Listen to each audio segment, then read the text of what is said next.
Hello friends and subscribers, welcome to Tamil Bell YouTube channel. நீங்க நம்ம சேனலை subscribe பண்ணல அப்படின்னா மறக்காம சப்ஸ்கிரைப் பண்ணுங்க. பக்கத்துல உள்ள பெல் பட்டனை கிளிக் பண்ணுங்க. நாங்க போடக்கூடிய வீடியோக்கள் எல்லாமே உடனடியா பாருங்க. இன்னைக்கு நம்ம வீடியோல ICC women's T20 world cup, இந்த உமன்ஸ் T20 வேர்ல்டு கப்போட 5வது மேட்ச் யாருக்குன்னு சொல்லி பார்த்தோம் அப்படின்னா ஆஸ்திரேலியாவுக்கும் ஸ்ரீலங்காவுக்கும். ஆஸ்திரேலியா இந்த சீரீஸ்ல தன்னோட முதல் மேட்சை ஆட போறாங்க. ஸ்ரீலங்கா ஆல்ரெடியா பாகிஸ்தானுக்கு எகென்ஸ்டா பிளே பண்ணிருக்காங்க, பட் அதுல லாஸ் ஆயிருக்காங்க.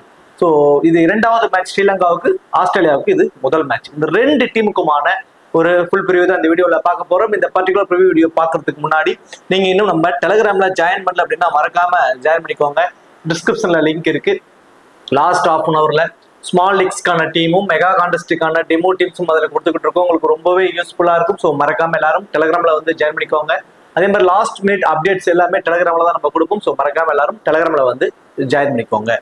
அதே போல நீங்க இன்னும் ஸ்போர்டசி ஆப்ல ஜாயின் பண்ணலனாலும் மறக்காம ஜாயின் பண்ணிக்கோங்க. டிஸ்கிரிப்ஷன்ல லிங்க் இருக்கு. ஸோ ஸ்மால் லீக்ஸ்க்கு ரொம்பவே பெஸ்டான ஒரு ஆப். இன்வைட் கோடு தமிழன். தென் இதுல பாப் அப்படிங்கிற ஒரு ஆப்ஷன் இருக்கு. ஒரே ஒரு பிளேயரை மட்டும் பிக் பண்ணி ஏர்ன் பண்றது. ஸோ லாஸ்ட் மேட்ச் நம்ம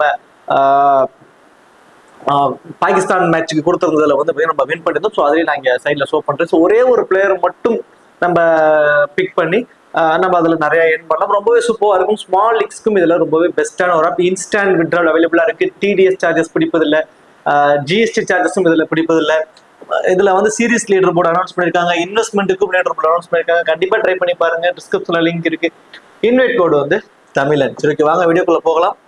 மேட்சை பொறுத்த வரைக்கும் 5th அக்டோபர் 3:30க்கு இந்த மேட்ச் நடக்க போகுது. மேட்சை பொறுத்த வரைக்கும் ஷார்ஜா கிரிக்கெட் ஸ்டேடியம் ஷார்ஜாவில் தாங்க இந்த மேட்ச் நடக்குது. ஸோ ஷார்ஜா பிச்சோட பிச் ரிப்போர்ட்னு சொல்லி பார்த்தோம்னா இங்க பேட்ஸ்மேன்ஸ் கொஞ்சம் கஷ்டப்படுவாங்க. ஸ்பின்னர்ஸ்க்கு நல்லா டேர்ன் இருக்கும். ஸ்பின்னர்ஸ் கரெக்டான இடத்துல பவுல் பண்றாங்க அப்படிங்கிறப்போ நல்ல டேர்ன் கிடைக்கும் அப்படிங்கிற மாதிரி தான் இங்க சொல்லியிருக்காங்க. ஸோ யூஸ்வலாவே உமன்ஸ் மேட்ச் அப்படின்னாவே spinners lot of wickets spinners எடுப்பாங்க. இந்த வினு ஸ்பின்னர்ஸ்க்கு கொஞ்சம் சப்போர்ட் பண்ணுது. அவுட்ஃபீல்டு, அதாவது ஃபர்ஸ்ட் மேட்ச் முதல் 2 மேட்ச் இந்த வினோட தான் நடந்தது. ஸோ அதுல பாத்தீங்கன்னா அவுட்ஃபீல்டு எல்லாமே கொஞ்சம் ஸ்லோவா இருந்தது. பிச்சும் கொஞ்சம் ஸ்லோவா இருக்கு, அவுட்ஃபீல்டும் கொஞ்சம் ஸ்லோவா இருக்கு. ஸோ ஸ்பின்னர்ஸ் கொஞ்சம் என்ஜாய் பண்ணி இங்க விக்கெட்ஸ் எடுப்பாங்க அப்படிங்கிற மாதிரி தான் பிச் ரிப்போர்ட்ல சொல்லியிருக்காங்க. தென் அடுத்ததான் வெனு ரெக்கார்டு பாத்தீங்கன்னா மொத்தம் 12 மேட்ச் இங்க நடந்திருக்கு. ஸோ அதில் பேட்டிங் ஃபர்ஸ்ட் பண்ண டீம் தான் மெஜாரிட்டியான மேட்சஸ் வின் பண்ணிருக்காங்க. 7 மேட்சஸ் அவங்க தான் வின் பண்ணிருக்காங்க. ஸோ பேட்டிங் செகண்ட் பண்ற டீம் பாத்தீங்கன்னா 5 மேட்ச் தான் வின் பண்ணிருக்காங்க. ஸோ ஆவரேஜான ஸ்கோர் பேட் ஃபர்ஸ்ட் பண்றப்போ 118 அப்படிங்கிற மாதிரி சொல்லியிருக்காங்க. ஸோ 130 பிளஸ் வரைக்கும் போவதற்கு பாசிபிலிட்டிஸ் இருக்கு. இந்த வேணும் ஸ்பின்னர்ஸ் கொஞ்சம் சப்போர்ட் பண்ணுது. செகண்ட் இன்னிங்ஸ்ல ஸ்பின்னர்ஸ் கொஞ்சம் அதிகமாகவே டாமினேட் இங்க பண்ணுவாங்க. லாஸ்ட் 5 T20ஸ்ல பாத்தீங்கன்னா இங்க 120ங்கிறது ஒரு ஆவரேஜான ஸ்கோரா இருக்கு. இந்த வெனுல மொத்தம் 62 விக்கெட் போயிருக்கு. அதுல ஸ்பின்னர்ஸ் தான் மெஜாரிட்டியான விக்கெட்ஸ் எடுத்திருக்காங்க. கிட்டத்தட்ட 48 விக்கெட்ஸ் அவங்க தான் எடுத்திருக்காங்க. மொத்தமே 62. கிட்டத்தட்ட ஒரு 75% ஆஃப் விக்கெட்ஸ் கடைசியா நடந்த 5 மேட்ச்ல ஸ்பின்னர்ஸ் தாங்க எடுத்திருக்காங்க. ஃபாஸ்ட் பாலர்ஸ் வெறும் 14 விக்கெட்ஸ் தான் இங்க எடுத்திருக்காங்க. ஸோ ஸ்பின்னர்ஸ் மோர் எஃபெக்டிவா இருப்பாங்க இந்த வெனுவை பொறுத்த வரைக்கும். ஹெட்வர்ட் ரெக்கார்டு பாத்தீங்கன்னா மொத்தம் ஒரு 7 மேட்ச் நடந்திருக்கு. அது 7லுமே ஆஸ்திரேலியா தான் வின் பண்ணிருக்காங்க. பியூர்லி அப்பர் ஹேண்டா இருக்கிறது T20ஸ்ல ஆஸ்திரேலியா தான் இருக்காங்க. ஸ்ரீலங்கா ஒரு மேட்ச் கூட வின் பண்ணல. 2 டீமோட ஒரு பாசிபிளான பிளேயிங் லெவன் பார்த்தோம் அப்படின்னா சமாரி அர்த்தப்பட்டு விஸ்மி குணரத்னே 2 பேர் இன்னிங்ஸ் ஓபன் பண்ண போறாங்க. அடுத்ததான் ஹர்ஷிதா மாதவி, ஹாசினி பெரேரா, கவிசா தில்ஹாரி, என்டி சில்வா, சஞ்சீவினி இந்த டீமோட விக்கெட் கீப்பர், சகுந்திகா குமாரி, ரணவீரா. எனக்கு ரணவீரா மேபி இந்த மேட்ச் உள்ள வருவதற்கு பாசிபிலிட்டிஸ் ரொம்ப அதிகம். லாட் ஆஃப் ரைட் ஹேண்டர்ஸ் இருக்கிறதுனால ரணவீராவை உள்ள டைரக்டா கொண்டு வருவாங்க. லாஸ்ட் மேட்ச் நிசா பாத்தீங்கன்னா பெருசா விக்கெட்ஸ் எடுக்கல, ரன்ஸும் நிறைய கொடுத்தாங்க. ஸோ அதனால அந்த இடத்துல ரணவீரா உள்ள கொண்டு வரதுக்கான பாசிபிலிட்டிஸ் ரொம்ப அதிகம்.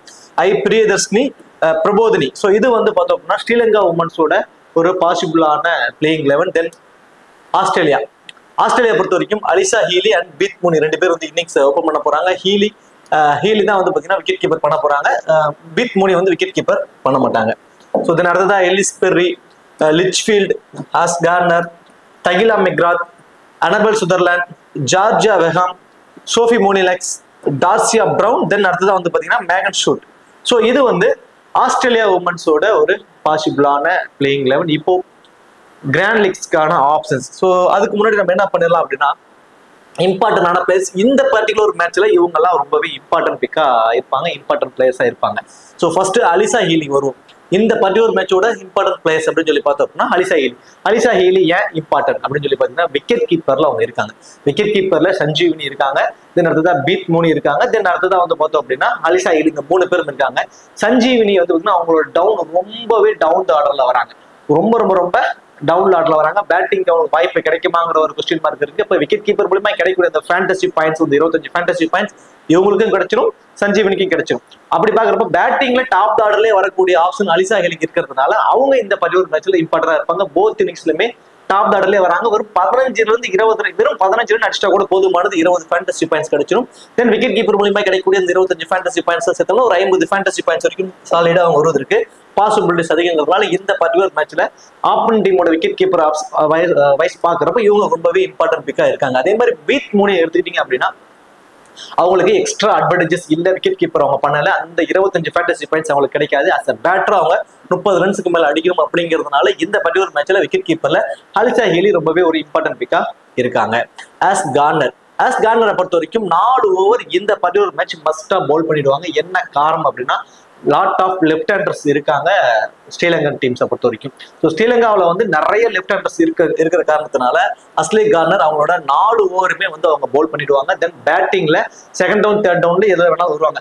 சம்டைம்ஸ் மேட்ச் ரொம்ப குரூஷியலா போகுது அப்படின்னா கொஞ்சம் டாப் ஆர்டர்ல ப்ரொமோட் பண்ணுவாங்க. அடிச்சு ஆடின சுச்சுவேஷன்ல உங்களுக்கு கொஞ்சம் டாப் மொத்தத்துல ஒன்னு செகண்ட் டவுன் லிச்சிஃபீல்டோட டவுனுக்கு வருவாங்க, அப்படின்னா அதுக்கு அடுத்தது தேர்ட் டவுன்லேயே வந்துருவாங்க. மோஸ்ட் ப்ராபபிலி போத் இன்னிங்ஸ்மே தேர்ட் டவுன்லேயே வந்துருவாங்க. பேட்டிங்ல வந்து ஒரு 20+ ரன்ஸ் வரைக்கும் குயிக்கா ஆடிடுவாங்க. சப்போஸ் பேட்டிங் ஃபர்ஸ்ட் பண்றாங்கன்னா கடைசி 5 ஓவர்ல இவங்க வந்து அடிச்சு கொடுக்கக்கூடிய ரன்ஸ் தான் ஒரு பெரிய ஸ்கோரா இருக்கும். ஸோ கிட்டத்தட்ட வந்து 25ல இருந்து 30 ரன்ஸ் வரைக்கும் கூட அடிப்பாங்க. பேட்டிங் செகண்ட் பண்றாங்கன்னா இவங்க தான் வந்து ஒரு 10-15 ரன்ஸ் அடிச்சு மேட்சை பினிஷ் பண்ற மாதிரியான ஒரு ரோல்ல வந்து இருப்பாங்க. So Ashleigh Gardner bat and bowl ரெண்டுலுமே கான்ட்ரிபியூட்டா இருக்கிறதுனால இந்த பர்டிகுலர் மேட்ச் அவங்க ரொம்பவே ஒரு இம்பார்ட்டன்ட் பிக்கா இருப்பாங்க. கவிஷா தில்ஹாரி. ஸோ கவிஷா தில்ஹாரியை பொறுத்த வரைக்கும் லாஸ்ட் மேட்ச் வந்து டாப் ஆர்டர்லேயே கொஞ்சம் ப்ரொமோட் பண்ணாங்க. சேம் அதே ஆர்டர்ல தான் இந்த மேட்ச் ஆட போறாங்க. ஸோ தேர்ட் டவுன்லேயே அவங்க பேட்டிங் வந்துடுறாங்க. மினிமம் 15+ ரன்ஸ் வரைக்கும் அடிப்பதற்கான ஒரு வாய்ப்பு. 15+ ரன் அப்படிங்கிறப்போ அது 20+ ஃபேண்டசி பாயிண்ட்ஸா கன்சிடர் ஆயிரும். 4 ஓவருமே பவுல் பண்ண போறாங்க. ஸோ 4 ஓவருமே பவுல் பண்றதுனால மினிமம் 1 விக்கெட் வரைக்கும் எடுப்பதற்கான ஒரு சான்சஸ். அதுக்கு ஒரு 25 ஃபேண்டசி பாயிண்ட்ஸ், ஒரு ஸ்டார்டிங் பாயிண்ட் ஒரு 4 பாயிண்ட் இருக்குது. தென் ஒரு எல்பிடபிள்யூ முறையிலையோ அல்லது ஒரு போல்டு முறையில ஒரு விக்கெட் எடுத்தாங்கன்னா அதுக்கு ஒரு எக்ஸ்ட்ரா ஒரு 8 பாயிண்ட், கிட்டத்தட்ட ஒரு 60 ஃபேண்டசி பாயிண்ட்ஸ் வரைக்கும் வர பாசிபிலிட்டிஸ் அதிகமா இருக்கிறதுனால இந்த பர்டிகுலர் மேட்ச்ல அவங்க ரொம்பவே ஒரு இம்பார்ட்டன்ட் பிக்கா இருக்காங்க. அதே மாதிரி தான் அட்டப்பட்டும். ஸோ அட்டப்பட்டும் வந்து 4 ஓவருமே அவங்க வந்து பவுல் பண்றாங்க. பர்டிகுலரா டெத் ஓவர்ஸ்ல அவங்களோட ஓவர்ஸ் இருக்குங்க. அந்த 16 ஓவருக்கு அப்புறம் 1 or 2 ஓவர்ஸ் பவுல் பண்றாங்க. லாஸ்ட் மேட்ச் கூட 3 விக்கெட்ஸ் வரைக்கும் எடுத்திருந்தாங்க. நம்ம இந்த மேட்ச் வந்து பேட்டிங்ல இன்னிங்ஸ் ஓபன் பண்றாங்க. 20 ரன்ஸ் வரைக்கும் அடிப்பதற்கான ஒரு வாய்ப்பு. ஆஸ்திரேலியாக்கு அகேன்ஸ்டா அவங்களோட ஆவரேஜ் 31 அப்படின்னு வச்சிருக்காங்க. பேட்டிங்ல போத் இன்னிங்ஸ்லயுமே நல்ல ஒரு ஆவரேஜ் வச்சிருக்காங்க அட்டப்பட்டு. தென் பேட்டிங்லயும் ஒரு மினிமம் ஒரு 20 ரன் அப்படிங்கிற ஒரு கான்ட்ரிபியூட், 20 ரன் அப்படிங்கிறதுனா 30 ஃபேண்டசி பாயிண்ட்ஸ் வந்துடும். தென் 4 ஓவருமே பவுல் பண்ண போறாங்க. ஒரு விக்கெட் அப்படிங்கிற பட்சத்துல அவங்களும் 60ல இருந்து ஒரு 70 ஃபேண்டசி பாயிண்ட்ஸ் வரைக்கும் வர சான்சஸ் ரொம்ப அதிகம் இருக்கிறதுனால ஸோ அட்டப்பட்டு ரொம்பவே ஒரு இம்பார்ட்டன்ட் பிக்கா ஆயிடுறாங்க இந்த பர்டிகுலர் மேட்ச்ல. அதுதான் அனபல் சுதர்லாண்ட் இந்த பர்டிகுலர் மேட்ச்ல எதனால ஒரு இம்பார்ட்டன்ட் பிக்கா தெரியுறாங்க அப்படின்னு சொல்லி பார்த்தோம் அப்படின்னா இந்த வேணு ஸ்பின்னர்ஸ்க்கு ரொம்பவே சப்போர்ட் பண்ணக்கூடிய ஒரு வேணு ஒரு 3 ஸ்பின்னரோட போறாங்க அஸ்லே கார்னரோட சேர்த்து. அதுக்கப்புறம் டார்சியா போன், மேகன் ஷூட், தென் அன்பல் சுதர்லாண்ட், இந்த 3 பேரும் தான் ஃபாஸ்ட் பவுலிங் டிபார்ட்மெண்ட்ல இருக்காங்க. மேகன் ஷூட் வந்து பாத்தீங்கன்னா ஒரு 3 ஓவரும், Darcie Brown minimum 2 to 3 over bowl பண்ணுவாங்க. ஸோ அன்பல் சுதர்லாண்ட் இந்த பர்டிகுலர் மேட்ச்ல ஒரு 2 ஓவர் வரைக்கும் பவுல் பண்றதுக்கு சான்சஸ் ரொம்ப அதிகம். பர்டிகுலரா பேட்டிங் ஃபர்ஸ்ட் பண்ண போறாங்கன்னா அனபல் சுதர்லாண்ட் பேட்ல இருந்தும் ஒரு 15ல இருந்து 20 ரன்ஸ் வரைக்கும் கடைசிக்கிறத ஒரு 3 ஓவர் 4 ஓவர்ல வந்து ஒரு 15 ரன்ஸ் வரைக்கும் குயிக் ஃபயரா ஆடுவாங்க. இந்த 2 ஓவர் பவுல் பண்றாங்க. அதுல ஒரு ஓவர் டெத் ஓவர்ல வந்து பவுல் பண்றதுனால ஒரு பிக் டிஃபரன்ஷியல் பிக்கா இருப்பாங்க. மோஸ்ட்லி யாரும் அவங்கள சூஸ் பண்ணிருக்க மாட்டாங்க. ஸோ இந்த பர்டிகுலர் மேட்ச்ல அவங்க ஒரு இம்பார்ட்டன்ட் பிக்கா தெரியுறாங்க. சோஃபி மோனிலெக்ஸ், தென் ஜார்ஜியா பெஹாம், இவங்க 2 பேருமே வந்து பாத்தீங்கன்னா ஸ்பின்னர். இந்த வெனு ஸ்பின்னருக்கு நல்லாவே சப்போர்ட் பண்ணக்கூடிய ஒரு வேணும். ஸ்பின்னர்ஸ் தான் அதிகப்படியான விக்கெட்ஸ் எடுக்கிறாங்க அப்படிங்கிறப்ப இவங்க எல்லாருமே அந்த 4 ஓவரை கம்ப்ளீட் பண்ணிடுவாங்க. ஸோ அந்த 4 ஓவர் கம்ப்ளீட் பண்ணக்கூடிய ஒரு பவுலர் அப்படிங்கிறதுனால இவங்க இந்த பர்டிகுலர் மேட்ச்ல ரொம்பவே ஒரு இம்பார்ட்டன்ட் பிக்ஸா வந்து இருக்கிறாங்க. தென் அடுத்ததான் பேட் ஃபர்ஸ்ட் பண்ணா யார் ரொம்ப இம்பார்ட்டன்ட் அப்படின்னு சொல்லி பார்த்தோம்னா பீத் மூனி. ஸோ பீத் முனியை பொறுத்த வரைக்கும் பேட்டிங் ஃபர்ஸ்ட் பண்ண போறாங்க அப்படின்னா கொஞ்சம் கடைசி வரைக்கும் ஹோல்ட் பண்ணி ஆடுவாங்க. ஸோ பேட்டிங் செகண்ட் பண்றப்போ ரன்னுக்கு தகுந்த மாதிரி கொஞ்சம் குயிக்கா ஆடுவாங்க. நிறைய முறை கொஞ்சம் அவுட் ஆயிருக்காங்க. பட் இதுவே பேட்டிங் ஃபர்ஸ்ட் பண்றப்போ அவங்களோட பேட்டிங்ல ஆவரேஜ் வந்து பாத்தீங்கன்னா T20s 35 அப்படிங்கிற ஒரு ஆவரேஜ் வச்சிருக்காங்க பேட்டிங் ஃபர்ஸ்ட் பண்றப்ப. இப்போதைக்கு லீடிங் ரன் கெட்டராகவும் அவங்க தான் இருக்காங்க. ஸோ T20s தென் அதே மாதிரி டாப் ரேங்க்லயுமே வந்து பாத்தீங்கன்னா டாப் 4 பேர்த்துல வந்து அவங்க இருக்காங்க. ஸோ பேட்டிங் ஃபர்ஸ்ட் பண்றப்போ பீட் முனி ரொம்பவே இம்பார்ட்டன்ட். மைனஸ் வைஸ் நம்ம பார்த்தோம் அப்படின்னா விக்கெட் கீப்பர் அப்படிங்கிற ஒரு ஆப்ஷன் அவங்க பண்ணல. இந்த அட்வான்டேஜ் எக்ஸ்ட்ரா அட்வான்டேஜஸ்னு ஒன்று இல்லாதது மட்டும் தான் மைனஸ் தவிர பேட்டிங் ஃபர்ஸ்ட் பண்றப்போ அவங்களோட லாங் இன்னிங்ஸை வந்து கண்டிப்பா கொண்டு வருவாங்க. ஸோ பேட்டிங் ஃபர்ஸ்ட் பண்றப்போ அவங்க ரொம்பவே இம்பார்ட்டன்ட். அதே மாதிரி எலிஸ் பெரி. ஸோ எலிஸ் பெரியும் டாப் த ஆர்டர்ல ஏர்லியா ஒரு விக்கெட் விழுந்துட்டா Beth Mooney and Ellyse Perry 2 பேரும் சேர்ந்து ஒரு பெரிய நாக் கூட ஆடுவதற்கு சான்சஸ் இருக்கு. பவுலிங் ஆப்ஷன் அவங்களுக்கு இல்லைங்க. ஏன்னா ஆல்ரெடியே டகிலா மெக்ராத்ங்கிற ஒரு ஆல்ரவுண்டர் ஹோல்டு பண்ணி வச்சிருக்காங்க. அவங்களுக்கு மோஸ்ட்லி பவுல் பெருசா கொடுக்க மாட்டாங்க. ஸோ எலிஸ் பெரி அதுக்கப்புறம் தான் அவங்க பவுலிங் ஆப்ஷன்ஸ் இருக்கு. அப்படிங்கிறப்போ அவங்க பவுல் பண்றதுக்கான சான்சஸ் ரொம்பவே கம்மி. ஆஸ் அ பிளேயரா ஆஸ் அ பேட்டரா வந்து பாத்தீங்கன்னா அவங்க வந்து 30 ரன்ஸ்க்கு மேல அடிக்கணும். ஸோ அந்த மாதிரியான ஒரு ஆப்ஷன். இதுல நிறைய முறை பேட்டிங் ஃபர்ஸ்ட் பண்றப்போ அவங்களோட ஆவரேஜ் ரொம்பவே சூப்பரா இருந்திருக்கு பேட்டிங் செகண்ட் பண்றதை கம்பேர் பண்றப்போ. ஸோ எலிஸ் பெரி பேட்டிங் ஃபர்ஸ்ட் பண்றாங்கன்னா ரொம்பவே இம்பார்ட்டன்ட் பிக்கா இருப்பாங்க. அனபெல் சுதர்லாண்ட் நம்ம ஆல்ரெடி சொன்ன மாதிரி அனபெல் சுதர்லாண்ட் பேட்டிங்ல கடைசி 3 ஓவருக்கு வந்துருவாங்க. ஒரு 10 to 15 ரன் குயிக் ஃபயரா ஆடிடுவாங்க. ஸோ அது ஒண்ணு. தென் பேட்டிங் பவுலிங்ல வந்து ஒரு 2 ஓவர் வரைக்கும் பவுல் பண்றதுனால பேட்டிங் ஃபர்ஸ்ட் பண்ண போறாங்கன்னா ரொம்பவே ஒரு இம்பார்ட்டன்ட் பிக்கா இருப்பாங்க ஆஸ்திரேலியன் டீம்ஸ்க்காக அனபெல் சுதர்லாண்ட். அதே மாதிரி ஸ்ரீலங்காவில் பேட்டிங் ஃபர்ஸ்ட் பண்ண போறாங்கன்னா ஹர்ஷித் மாதவி. ஸோ ஹர்ஷித் மாதவியை பொறுத்த வரைக்கும் டாப் ஆர்டர்ல ஏறினா விக்கெட் விழுந்துச்சுன்னா அவங்களோட பெரிய ஸ்கோர் ஆடிடுவாங்க போத் இன்னிங்ஸ்லுமே. பர்டிகுலரா பேட்டிங் ஃபர்ஸ்ட் பண்றப்போ அவங்களோட ஆவரேஜ் ரொம்பவே சூப்பரா இருக்கு. மோஸ்ட் ஆஃப் விசஸ் அவங்களை கன்சிடரே பண்ண மாட்டாங்க. லாஸ்ட் மேட்ச் கூட ஏறியா அவுட் ஆயிட்டாங்க. ஸோ மோஸ்ட் ஆஃப் விசஸ் அவங்களை கன்சிடர் பண்ண மாட்டாங்க. பேட்டிங் ஃபர்ஸ்ட் பண்ண போறாங்க ஸ்ரீலங்கா அப்படின்னா அவங்க ரொம்பவே ஒரு இம்பார்ட்டன்ட் பிக்கா இருப்பாங்க. ஒரு பிக் டிஃபரன்சியல் பிக்கா இருப்பாங்க. Rotate Aadi minimum 25 to 30+ runs வரைக்கும் ஆடக்கூடிய ஒரு எபிலிட்டி உள்ளவங்க. அட்வான்டேஜ்னு பாத்தீங்கன்னா எந்த ஒரு எக்ஸ்ட்ரா அட்வான்டேஜஸும் அவங்களுக்கு கிடையாது. ரணவீரா. ஸோ ரணவீராவை பொறுத்த வரைக்கும் செகண்ட் ஹாஃப் பவுல் பண்ண போறாங்கன்னா ரொம்பவே இம்பார்ட்டன்ட். அதான் பேட்டிங் ஃபர்ஸ்ட் பண்றாங்க. ஸ்ரீலங்கா பேட்டிங் ஃபர்ஸ்ட் பண்ண போறாங்க அப்படின்னா ரணவீரா ரொம்பவே இம்பார்ட்டன்ட். ஸ்பின்னர் 4 ஓவருமே அவங்க பவுல் பண்ணிடுவாங்க. அது அவங்களுக்கு இருக்கக்கூடிய அட்வான்டேஜ். தென் பேட்டிங் ஃபர்ஸ்ட் பண்றப்ப பேட்டிங்லயும் கொஞ்சம் வந்தாங்கன்னா 10 to 15 ரன்ஸ் வரைக்கும் அடிப்பாங்க. ஸோ அந்த ஒரு கேப்பபிலிட்டியும் உள்ள ஒரு சீனியர் பிளேயர் அவங்க ரொம்ப வருஷமா ஆடிட்டு இருக்காங்க. ஸோ ரணவீராவை பொறுத்த வரைக்கும் பேட்டிங் வந்து ஃபர்ஸ்ட் பண்ண போறாங்க ஸ்ரீலங்கா அப்படின்னா உங்களோட டீம்ஸ்ல வந்து நீங்க டிஃபரன்ஷியலா ட்ரை பண்ணிக்கலாம் அவங்க இந்த மேட்ச் உள்ள இருந்தாங்க அப்படின்னா. அதே மாதிரி Priyadarshini. So last match 2 over வரைக்கும் தான் அவங்க பவுல் பண்ணாங்க. அதுக்கப்புறம் அவங்க பவுலிங் ஆப்ஷன் அவங்களுக்கு கொடுக்கல. ரன்ஸும் 16 ரன்ஸ் வரைக்கும் கொடுத்துட்டாங்க 2 ஓவர். ஸோ அதுக்கப்புறம் அவங்களோட ஓவர்ஸ் அப்படியே ஹோல்டு பண்ணிட்டாங்க. கவிஷா தில்ஹாரி இருக்காங்க, சகுந்திகா குமாரி, தென் இப்போ ரணவீரா தில்ஹாரி. ஸோ இப்படி பவுலிங் ஆப்ஷன்ஸ் வைஸ் பாக்குறப்போ நிறைய ஸ்பின்னர்ஸ் வச்சிருக்கிறதுனால பிரியதர்ஷினிக்கு அவங்க பெருசா ஓவர்ஸ் எதுவும் கொடுக்கல. ஆப்போசிட்லயும் அதுக்கு தகுந்த மாதிரியே வெறும் ரைட் ஹேண்டர்ஸாவே இருக்காங்க. ஸோ லெஃப்ட் ஹேண்டர்ஸ் அதிகமா இருந்தாங்கன்னா மேபி அவங்களுக்கு ஓவர்ஸ் அதிகம் கொடுப்பதற்கு சான்சஸ் இருக்கும். வெறும் ரைட் ஹேண்டர்ஸா இருக்கிறதுனால பேட்டிங் ஃபர்ஸ்ட் பண்றப்ப மேபி செகண்ட் ஹாஃப் இவங்க பவுல் பண்றப்போ ஒரு விக்கெட் வரைக்கும் இருக்கலாம். ஸோ பேட்டிங் ஃபர்ஸ்ட் பண்ண போறாங்கன்னா மேபி அவங்களுக்கு நீங்க ஒரு டிஃபரன்ஸ்ல ட்ரை பண்ணுங்க. அதர்வைஸ் 50-50 ஆப்ஷனுக்கு தான் அவங்க ஆப்டா வந்து இருப்பாங்க. பேட்டிங் செகண்ட் பண்ண போறாங்க அப்படின்னா பேட்டிங் செகண்ட் பண்ண போறாங்கன்னா அலிசா ஹீலி, லிட்ச்ஃபீல்ட், மேகன் ஷூட் இந்த 3 பேருமே ரொம்பவே இம்பார்ட்டன்ட். மேகன் ஷூட் ஏன் இம்பார்ட்டன்ட் பேட்டிங் செகண்ட் பண்றப்ப அப்படின்னீங்கன்னா ஃபர்ஸ்ட் பவுல் பண்றப்ப டெத் ஓவர்ஸ்ல இவங்க தாங்க பவுல் பண்ணுவாங்க. அந்த 20வது ஓவர், அந்த 18, அந்த 20 இந்த 2 ஓவரை மோஸ்ட் ப்ராபபிலி இவங்க தான் பவுல் பண்றதுக்கான சான்சஸ் ரொம்ப அதிகம். ஸோ டெத் ஓவர்ஸ்ல இனிஷியலா பவர் பிளேலையும் இவங்க தான் பவுல் பண்ணுவாங்க.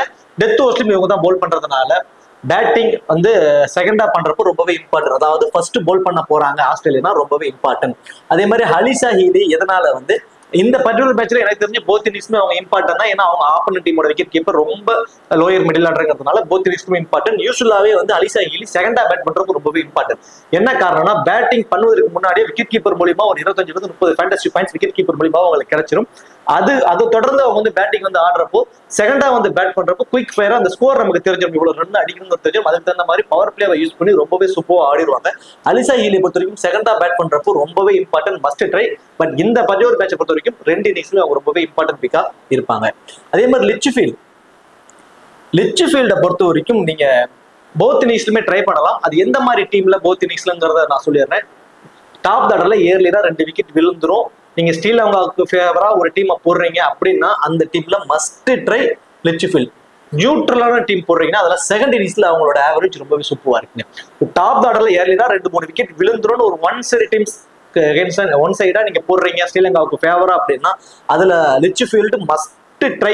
அந்த அளவுக்கு ஒரு குவாலிட்டியான பிளேயர், விக்கெட்ஸ் அவ்வளவு சீக்கிரம் கொடுத்துடவே மாட்டாங்க, தரையோட தரைய நிறைய பவுண்டரிஸ் ஆடக்கூடிய ஒரு குவாலிட்டியான பிளேயர். அது யூஸ்வலா நியூட்ரலா ஒரு டீமை போடுறீங்க, இப்போ டாப் ஆர்டர்ல எல்லாரும் விக்கெட்ஸ் எதுவும் விழல, நியூட்ரலான ஒரு டீம் போட போறீங்க அப்படின்னா அப்போ செகண்ட் இன்னிங்ஸ்ல வந்து இவங்களுக்கு இம்பார்ட்டன்ஸ் கொடுத்துக்கோங்க. யூஸ்வலா வந்து பாத்தீங்கன்னா இவங்க ஒரு குவாலிட்டியான டீம்ஸ், எக்ஸாம்பிளுக்கு ஒரு இங்கிலாண்டோ ஒரு இந்தியாவோ இந்த மாதிரி ஒரு குவாலிட்டியான சவுத் ஆப்பிரிக்கா இந்த மாதிரி குவாலிட்டியான டீமுக்கு அகேன்ஸ்டா ஒரு நல்ல ஸ்கோர் அடிப்பாங்க. இப்போ இந்தியா இங்கிலாந்து கூட விளையாடுறப்போ ஃபர்ஸ்ட் பேட் இந்தியாவோ அல்லது இங்கிலாண்டோ பண்ண போறாங்கன்னா ஒரு 160+ ரன்ஸ் வரைக்கும் அடிப்பாங்க. அதை சேஸ் பண்ணி ஆடுறப்போ செகண்டா பேட் பண்றப்போ இவங்க ரொம்பவே இம்பார்ட்டன்ட். இந்த மாதிரி ஒரு கொஞ்சம் ரொம்ப ஒரு அண்டர்டாக் டீம் கேட்டகரி மாதிரி இருக்கக்கூடிய ஒரு டீம் அப்படிங்கிற, ஏன்னா ஸ்ரீலங்கா வெறும் 80 ரனுக்கு தான் சுருண்டாங்க ஃபர்ஸ்ட் மேட்ச்லயே. இந்த மேட்ச் அதிகபட்சம் அடிச்சா ஒரு 120ல இருந்து ஒரு 125 ரன்ஸ் வரைக்கும் அடிப்பாங்க. அதை வந்து டாப் ஆர்டர்ல இருக்கக்கூடிய எல்லாருமே ஆடுவதற்கு சான்சஸ் இருக்கும். எதனால செகண்டா பேட் பண்றப்ப இவங்களுக்கு இம்பார்ட்டன்ஸ் சொல்றேன் அப்படின்னா, ஃபர்ஸ்ட் பேட் பண்ண போறாங்கன்னா ஒரு 13-14வது ஓவர்ல ஒரு விக்கெட் விழுதுன்னு வச்சுக்கோங்களேன், ஒரு 2வது விக்கெட் விழுதுன்னா உடனே அஸ்லே கார்னரை கொஞ்சம் டாப் ஆர்டருக்கு ப்ரொமோட் பண்ணி ஒரு ஹார்ட் ஹிட்டிங் ஒரு பெரிய ஸ்கோர் அடிக்கணுங்கிற மாதிரி டவுனை மாத்திடுவாங்க. இதுவே செகண்டா பேட் பண்றப்போ அஸ்லே கார்டனோட டவுனை கீழே கொண்டு போயிட்டே இருப்பாங்க. கடைசி 3 ஓவர் 4 ஓவர் வந்து அடிச்சுக்கோ அப்படிங்கிற மாதிரி அவங்க டவுனை கீழே கொண்டு போயிருவாங்க. அப்போ லிட்ச்ஃபீல்டோட டவுன் கொஞ்சம் டாப் ஆர்டர்ல ப்ரொமோட் ஆகும். ஸோ இதுதான் அதுக்கான ஒரு ரீசன். செகண்டா வந்து பேட் பண்ண போறாங்க ஆஸ்திரேலியா அப்படின்னா லிட்ச்ஃபீல்டு வந்து ரொம்பவே ஒரு இம்பார்ட்டன்ட் பிக்கா இருப்பாங்க. மேகன் ஷூட் ஆல்ரெடி நம்ம சொன்ன மாதிரி ஃபர்ஸ்ட் பால் பண்ண போறப்போ டெத் ஓவர்ஸ்ல பால் பண்றப்போ மினிமம் 2 விக்கெட்ஸ் கூட எடுப்பதற்கான சான்சஸ் உள்ளவங்க. இப்ப சஞ்சீவினி பேட்டிங் செகண்ட் பண்ண போறாங்க அப்படின்னா சஞ்சீவினி இம்பார்ட்டன்ட் பிக் தான் என்னை பொறுத்த வரைக்கும். என்ன ரீசன் அப்படின்னு சொல்லி பாத்தீங்கன்னா, சஞ்சீவினி பேட்டிங் வருவதற்கு முன்னாடி வந்து 25 ஃபேண்டசி பாயிண்ட்ஸ் சாலிடா கொண்டு வந்துருவாங்க விக்கெட் கீப்பர் மூலியமா. ஸோ டெத் ஓவர்ஸ்ல எல்லாம் பவுல் பண்றப்ப எல்லாருமே அடிச்சு இறங்கி அடிச்சு விடுவாங்க. அந்த ஸ்டெம் பீட்ல லாஸ்ட் மேட்ச் கூட 2 ஸ்டெம் பீட் பண்ணியிருந்தாங்க. ஸோ இந்த மாதிரி பாயிண்ட்ஸ் அவங்களுக்கு சாலிடா கிடைச்சிடும். 25 ஃபேண்டசி பாயிண்ட்ஸ்ங்கிறது சாலிடா கிடைச்சிடும். இது ஒரு பாயிண்ட். தென் லோ பர்சன்டேஜ் பிக், இது ஒரு பாயிண்ட், 2வது பாயிண்ட். 3வது ஒரு பாயிண்ட் சொல்றேன்.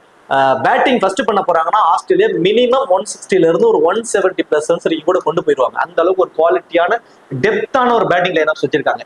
அதை சேஸ் பண்ணி ஆடுறப்போ சஞ்சீவனிக்கு கண்டிப்பா பேட்டிங் கிடைக்கும். கடைசியா வந்து மினிமம் ஒரு 15 ரன்னாவது அடிப்பாங்க.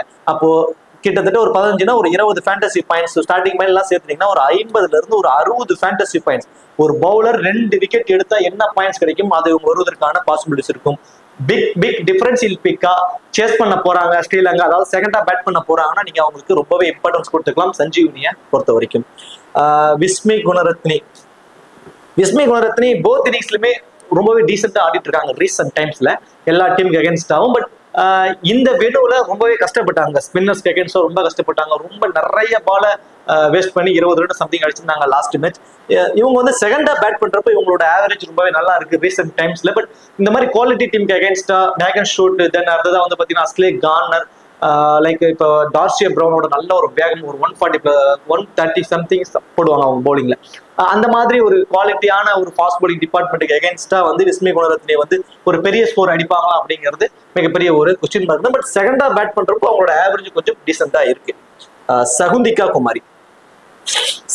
குமாரியை பொறுத்த வரைக்கும் செகண்டா பேட் பண்றப்ப, அதாவது ஃபர்ஸ்ட் பால் பண்ண போறாங்கன்னா ரொம்பவே இம்பார்ட்டன்ட். என்ன காரணம் அப்படின்னா அந்த 18, 19, 20 இந்த 3 ஓவர்ல மினிமம் 1 ஓவர் அவங்க பவுல் பண்றாங்க. ஒரு ஸ்பின்னர் கடைசி சமயத்துல பவுல் பண்றப்போ எல்லா பாலுமே ஆப்போனன்ட் டீம் அடிச்சு ஆடணுங்கிற ஒரு முனைப்போட தான் இருப்பாங்க. அப்படி அடிச்சு ஆடுறப்போ இவங்களோட வந்து விக்கெட் டேக்கிங் ஆப்ஷன்ஸ் ரொம்பவே அதிகம். இதே செகண்டா பவுல் பண்றாங்க அப்படின்னா இவங்களோட ஓவரை 15 ஓவருக்குள்ளேயே கம்ப்ளீட் பண்ணிடுவாங்க மோஸ்ட் ப்ராபபிலி. ஒரு விக்கெட் வரைக்கும் எடுப்பதற்கான சான்சஸ் தான் இருக்கும். அதுவே ஃபர்ஸ்டா பவுல் பண்ண போறாங்கன்னா 2 விக்கெட் வரைக்கும் எடுப்பதற்கான சான்சஸ் அப்படிங்கிறப்போ ரொம்பவே ஒரு இம்பார்ட்டன்ட் பிக்கா வந்து இருக்கிறாங்க. ஸோ ஃபர்ஸ்டா பவுல் பண்றப்போ இவங்களுக்கு வந்து ரொம்பவே ஒரு இம்பார்ட்டன்ட் பிக்ஸ் வந்து கொடுத்துக்கோங்க. இப்போ போத் இன்னிங்ஸ்லுமே இம்பார்ட்டன்ட் பிளேயர்ஸ் அப்படின்னா இந்த மேட்சை பொறுத்த வரைக்கும் இந்த 3 பேரும் தான் வந்து போத் இன்னிங்ஸ்லுமே இம்பார்ட்டன்ட். தென் அலிசா ஹேலியும் சொல்லலாம். அலிசா ஹேலி இந்த விக்கெட் கீப்பர், ஆப்போனன்ட் டீம் இருக்கிற விக்கெட் கீப்பர் ரொம்ப லோயர் மிடில் ஆர்டர்ல வராங்க அப்படிங்கிறதுனால அலிசா ஹேலி இந்த 4 பிளேயருமே போத் இன்னிங்ஸ்லுமே இம்பார்ட்டன்ட். ரீசன் அஸ்லே கார்னர் அவங்களோட 4 ஓவரையும் பவுல் பண்ணிடுவாங்க. ஃபர்ஸ்ட் பேட் பண்ண போறாங்கன்னா செகண்ட் டவுன்லேயே கூட வந்துருவாங்க. செகண்டா பேட் பண்ண போறாங்கன்னா ஒரு 3rd டவுன் வரைக்கும் வருவாங்க. ஸோ அந்த மாதிரியான ஒரு காம்பினேஷன். ஸோ பேட்டிங்ல வந்தாலும் ஒரு 15ல இருந்து 20 ரன் கேரண்டடா ஆயிடுவாங்க. 4 ஓவர் பவுல் பண்றப்போ 2 விக்கெட் வரைக்கும் இருப்பதற்கான ஒரு சான்சஸ். அதே மாதிரி தான் அத்தப்பட்டும் ஆவரேஜ் ரொம்பவே சூப்பரா இருக்கு. 31 அப்படிங்கிற ஒரு ஆவரேஜ் வச்சிருக்காங்க ஆஸ்திரேலியாக்கு அகேன்ஸ்டா. தென் பவுலும் 4 ஓவருமே பவுல் பண்ண போறாங்க. ஒரு விக்கெட் எடுத்துட்டா கூட போதுமானது. இவங்களும் அந்த மஸ்ட் ட்ரை ஆப்ஷனுக்கு வந்துடுறாங்க போத் இன்னிங்ஸ்லுமே. Kavisha Dilhari last match 2 over வரைக்கும் தான் கொடுத்துருந்தாங்க. இந்த மேட்ச் ரைட் ஹேண்டர்ஸ் அதிகமா இருக்கிற காரணத்தினால தில்ஹாரியோட ஓவர் கொஞ்சம் அதிகப்படியா போவதற்கு பாசிபிலிட்டிஸ் ரொம்ப அதிகம். தில்ஹாரி மினிமம் 3 ஓவர் வரைக்கும் போல் பண்ணுவாங்க, ஒரு விக்கெட் வரைக்கும் எடுப்பதற்கான சான்சஸ். தென் ரீசெண்ட் டைம்ஸ்ல ஸ்ரீலங்காவுக்காக நல்ல ஒரு பேட்டிங்லயும் எல்லா மேட்சும் ஒரு 15 ரன்ஸ் வரைக்கும் ஆடிட்டு இருக்கக்கூடிய ஒரு பிளேயர் அப்படின்னா அவங்க தில்ஹாரியை சொல்லலாம். ஸோ அந்த 15 ரன் அந்த ஒரு விக்கெட் அப்படிங்கிறப்போ அவங்க போத் இன்னிங்ஸ்லுமே இம்பார்ட்டன்ட் பிக்கா வந்துடுறாங்க. ஸோ உங்களோட டீம்ஸ்ல இந்த 3 பேர் தென் அலி சாஹில் இந்த 4 பேருமே போத் இன்னிங்ஸ்லுமே இம்பார்ட்டன்ட் பிக்ஸ்க்கு ரொம்பவே ஆப்டா இருப்பாங்க இந்த பர்டிகுலர் மேட்சை பொறுத்த வரைக்கும். சரி, ஓகே. இப்போ அடுத்ததான் இதுல நம்ம சொல்லாத ஆப்ஷன் சொல்லி பாத்தீங்கன்னா டார்சியா ப்ரவுன். ஸோ சோஃபி மொலினெக்ஸ் கூட ஆல்ரெடி நம்ம சொல்லிட்டு அவங்க 4 ஓவருமே போல் பண்றாங்க, ஜார்ஜியா வெகம் 4 ஓவர் போல் பண்றாங்க. அப்படிங்கிறப்போ இந்த பர்டிகுலர் மேட்ச்ல ரொம்பவே இம்பார்ட்டன்டா இருப்பாங்க. ஃபர்ஸ்ட் இம்பார்ட்டன்ட் பிளேயர்ஸ் பத்தி சொன்னப்போ இவங்க இம்பார்ட்டன்ட் பிக்கா இருப்பாங்க. 4 ஓவர் போல் பண்றதுனால ஓகே மஸ்ட் ட்ரை ஆப்ஷன் கூட வந்துடுறாங்க. இதுல அந்த டார்சியா ப்ரௌனை பத்தி நம்ம சொல்லவே இல்லை. அவங்க இருக்கக்கூடிய விஷயம் நல்ல வேகத்துல போல் பண்ணக்கூடிய ஒரு பவுலர். ஐ திங்க் ஒரு 130+ ரன்ஸ் வரைக்கும் ஸ்பீட் வரைக்குமே போல் பண்ணக்கூடிய ஒரு ஃபாஸ்ட் பவுலர். நல்ல வேகத்துல லைன் ஆஃப் லென்த்ல போல் பண்ணுவாங்க. இவங்களுக்கு இருக்கக்கூடிய மைனஸ் என்னன்னு சொல்லி பாத்தீங்கன்னா இப்போ Ashleigh Gardner 4 over, Sophie Molineux 4 over, Georgia Wareham 4 ஓவர்னு இதுலயே 12 ஓவர் போயிடுது. மீதி இருக்கக்கூடிய 8 ஓவர்ல பேக் ஷூட் மினிமம் 3 ஓவர் போல் பண்ணிடுவாங்க. அதே மாதிரி அனபல் சுதர்லாண்ட் மினிமம் 2ல இருந்து 3 ஓவர். மீதி இருக்கக்கூடிய ஒரு 2 ஓவர் மட்டும் தான் இவங்க போல் பண்ற மாதிரி இருக்கும், அதிகபட்சம் 3 ஓவர். அப்போ அவங்களோட 4 ஓவரை கம்ப்ளீட் பண்ணல, அது மட்டும் தான் அவங்களுக்கு கூடிய மைனஸ். வெனும் ஸ்பின்னருக்கு சப்போர்ட் பண்ணுது, கொஞ்சம் மீடியம் பேஸ் போல் பண்றவங்களுக்கு சப்போர்ட் பண்ணுது. அப்படிங்கிற பட்சத்துல அனபல் சுதர்லாந்துக்கு கொஞ்சம் இம்பார்ட்டன்ஸ் கொடுப்பாங்க. நல்லா ஸ்விங் பண்ணக்கூடிய மேகன் ஷூட்டுக்கு கொஞ்சம் அதிகப்படியான ஓவர்ஸ் கொடுப்பாங்க. ஸோ அதுல மட்டும் தான் இவங்க கொஞ்சம் மைனஸா போயிடுறாங்க டார்சியா ப்ரௌனை பொறுத்த வரைக்கும். தென் அடுத்ததான் பார்த்தோம் அப்படின்னா ஸ்ரீலங்காவில் நம்ம சொல்லாத ஒரு பர்சன் அப்படின்னு சொல்லி பார்த்தீங்கன்னா பிரபோதினி. ஸோ பிரபோதினியை பொறுத்த வரைக்கும் லாஸ்ட் மேட்ச் ரொம்பவே சூப்பராக போல் பண்ணியிருந்தாங்க. ஃபர்ஸ்ட் போல் பண்ண போறாங்கன்னா மஸ்ட் ட்ரை. என்ன காரணம்னா அந்த 20வது ஓவர் அவங்க தான் போல் பண்றாங்க, இது ஒரு வேலிட் பாயிண்ட். ரெண்டாவது கடைசியா விளாண்ட ஒரு 5 மேட்ச்ல கிட்டத்தட்ட 4 மேட்ச்ல அவங்க ஃபேண்டசி டீம்ல வந்திருக்காங்க. மினிமம் ஒரு விக்கெட்டாவது எடுத்துடுறாங்க, அது எல்பிடபிள்யூ போல்டர் முறையில் எடுத்துடுறாங்க. தென் கேட்ச் பிடிக்க வாய்ப்பு அதிகம் உள்ள இடங்கள்ல அவங்களோட ஃபீல்டிங் பொசிஷன் இருக்கு. பட் பேட்டிங்ல கடைசியா தான் வராங்க, பேட்டிங்ல அவங்களுக்கான கான்ட்ரிபியூட் கிடைக்காது. மீதி மற்றபடி பவுலிங்ல ஃபர்ஸ்ட் போல் பண்ண போறாங்கன்னா மஸ்ட் ட்ரை, செகண்டா போல் பண்ண போறாங்கன்னா நீங்க 50-50 ஆப்ஷன்ஸ்ல அவங்க நீங்க வச்சுக்கோங்க. ஓகே, இப்போ கேப்டன் வைஸ் கேப்டன் ஆப்ஷன் அப்படின்னா ஆஸ் யூசுவல் எல்லாருமே பாத்தீங்கன்னா அஸ்லே கார்னருக்கு கேப்டனாகவும் அத்தப்பட்டு வைஸ் கேப்டனாகவும் போயிருப்பாங்க. அப்படி இல்லைன்னா அத்தப்பட்டு கேப்டனாகவும் அஸ்லே கார்னர் வைஸ் கேப்டனாகவும் இப்படிதான் கொண்டு போயிருப்பாங்க. ஃபர்ஸ்ட் போல் பண்ண போறாங்க அப்படின்னு வச்சுக்கோங்க. யார் போல் பண்ணாலுமே அவங்களுக்கு நீங்க ஒரு கேப்டன் ஆப்ஷனை நீங்க ட்ரை பண்ணிக்கிறது கொஞ்சம் சேஃபா இருக்கும். இப்போ அத்தப்பத்து அஸ்லே கார்னர் இவங்க 2 பேரும் தான் ஸ்மால் லீக்ஸ்க்கான கேப்டன் வைஸ் கேப்டனுங்கிறத முடிவு பண்ணிட்டோம். யாரை கேப்டனா போறது யாரை வைஸ் கேப்டனா போறதுங்கிற குழப்பத்துக்கு யாரு ஃபர்ஸ்ட் போல் பண்ண போறாங்களோ அவங்களுக்கு நீங்க அந்த ஒரு கேப்டன் ஆப்ஷனாவும் இன்னொருத்தவங்களுக்கு வைஸ் கேப்டன் ஆப்ஷனும் கொண்டு போயிடுவாங்க. இது ஸ்மால் லீக்ஸ்க்கு. கிராண்ட் லீக்ஸ்க்கு பொறுத்த வரைக்கும் கண்டிப்பா நீங்க ஆஸ்திரேலியன் டீம்ஸ்ல இருந்து பீட் மூனி பேட்டிங் ஃபர்ஸ்ட் பண்ண போறாங்க அப்படின்னா பீட் மூனிக்கு ஒரு கேப்டன் வைஸ் கேப்டன் ஆப்ஷனா கொடுக்கலாம் மல்டிபிள் கிராண்ட் லீக்ஸ்க்கு. செகண்டா பேட் பண்ண போறாங்க அப்படின்னா சேஸ் பண்ண போறாங்க ஆஸ்திரேலியா அப்படின்னா அலி சாஹிலுக்கு நீங்க ஒரு கேப்டன் வைஸ் கேப்டன் ஆப்ஷனா கொடுக்கலாம். தென் அதே மாதிரி மேகன் ஷூட் இந்த டெத் ஓவர்ஸ்ல போல் பண்றதுனால ஃபர்ஸ்ட் போல் பண்றப்போ அவங்களுக்கு ஒரு கேப்டன் வைஸ் கேப்டன் ஆப்ஷனா கொடுத்து பார்க்கலாம்.